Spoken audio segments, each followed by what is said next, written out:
Аттуу эже карындашым, сөз түрдө бул нерсени күйөөңүзгө айтышыңыз керек, дешиңиз керек. Бул не маселе? Мисалы биз эркектер көчөдө иштейбиз, тирилик кылабыз, көчөнүн көйгөйү өтө кыйын. Биз көчөдө айтор кыйналабыз, көчөнү тозок деп билебиз.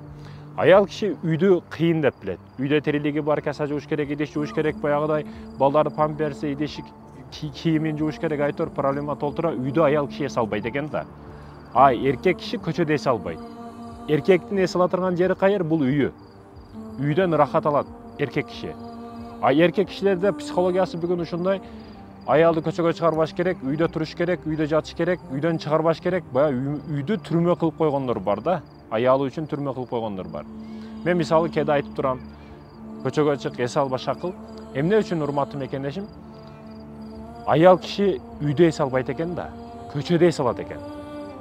Биз эс ала турган жерде аял киши чарчайт экен. Биз үйдө эс алабыз, аялдар үйдө кыйналат экен.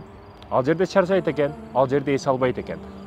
Биз кыйналып чарчай турган жерде аял кишилер эс алат экен. Эми көчөдө деп атам. Бул дегени көчөгө чыгып, кыска юбка кийип, сайраңдап, тайраңдап, күйөөңө баш бербей кет деген маселе жок. Айтайын дегеним, кээде эс алып туруш керек. Көчөгө чыгып туруш керек. Неге? Себеби үйдүн ичинде эс албайт экен аял киши.